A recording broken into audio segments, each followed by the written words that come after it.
This is Mr. Pillar, Lecture 8 of Modern Energy, ECET273. And we're going to talk about generator operation based on Chapter 6 of the Square-Knighted DeWitt text, Chapter 6 of the Fardo-Patrick text. Okay, before we talk about generators and even motors, we need to talk about electromagnetic induction.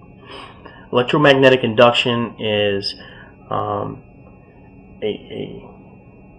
piece of nature that happens when you have a magnetic field and a conductor that moves through the lines of flux of a magnetic field. Lines of flux are the invisible portion of a magnet that travel from the north to south, and that's the part that makes the magnet quote-unquote stick to iron and ferrous materials. So Faraday's law tells us about the current that's induced on a conductor.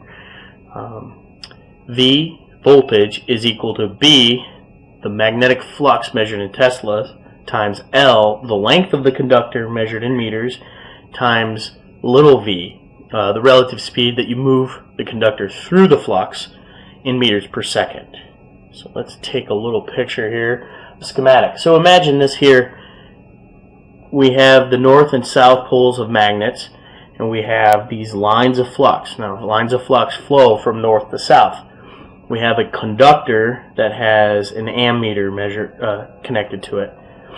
As we move the conductor in the downward direction, current, according to our left-hand rule, thumb is the downward direction, lines of flux are our forefinger, current is going to flow into the page. So as we move this conductor down, current is going to flow along the conductor here. Then we would move the conductor back up, and current will flow back the other direction, back and forth as we move it up and down through the lines of flux. That is what Faraday's law tells us will happen. We utilize this to create electricity with a generator. Now I'm referring to these as rotating machines. A rotating machine is simply a generator or a motor. That's what our common terms for them are. A generator is a motor that has mechanical force applied to the shaft. And a motor is a generator that has electrical power applied to the armature. So what are we talking about here? Well, the machine construction, we have rotor. Rotor is the piece that rotates in the middle. We have the stator, which is the stabilized portion of it. And then we have some way of getting current onto the rotor or off of the rotor. In this case, this design is using slip rings, brush rings.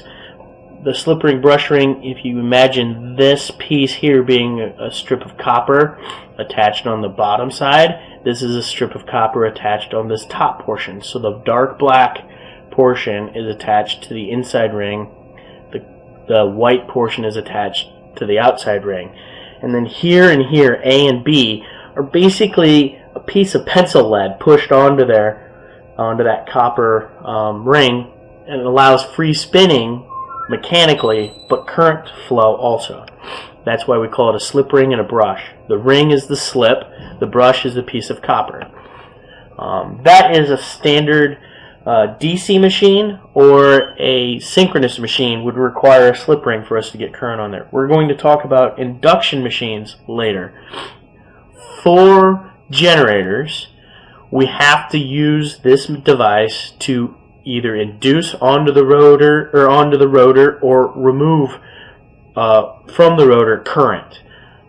Unless we're using permanent magnets. We could do a permanent magnet. We're going to talk about that. The big thing here is the three portions that I want to show. The rotor, the stator, and then the slip ring appendage.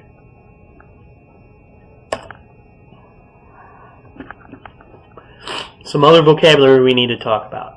Armature. Now I mentioned that. A generator is a motor turned backwards. So a generator is a motor that has mechanical force put onto the shaft of the motor, and voltage will come off the armature. And a motor is a generator where we took voltage and you put it on the armature. The armature is the current carrying conductor of the rotating machine. In other words, this is where the voltage comes off the generator or is applied to the motor. Field winding is the component of the rotating machine that's the source of the magnetic field. And in our previous picture, we showed that the stator had the magnet and the rotor was the armature. So the stator was the field and the rotor is the armature. As these two drawings show, on the left we have a rotating armature. So we have field windings on our stator and armature is coming off of the rotor. On the drawing on the right we have excitation on the rotor and the armature is coming off the stator windings.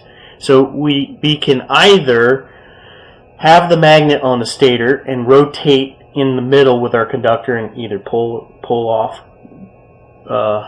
voltage there, or we can go the other direction and have the magnet on our rotor and spin off the stator. That's generally the standard position. You can have permanent magnets on the rotor then, and you don't have to then have the slip ring brush assembly. There's other conditions that we can go through. The induction motor doesn't have a slip ring and it doesn't have permanent magnets on it. We're going to talk about that in a couple lectures. Alright, so we're going to talk, here's how we would build a single phase sine wave as it rotates through. I have all of these 4 positions set up to show each angle as we go through the sine wave. Let's start at 0. Alright, 0. Notice the crank is actually at the 0 degree mark. That has our rotor standing perpendicular to our stator. As we turn the rotor to a 90 degree location, it becomes to the positive 90 of the sine wave. Turn another 90 degrees. Now we're at the 0 mark. We're 180 degrees out of phase from where we began. Notice the white wires are now towards the top, the black wires are to the bottom, and we're now at the 0 mark of the sine wave. 270 puts us 180 degrees out of phase of where we were with 90, and 360 puts us back at the 0 degree mark, and then continue.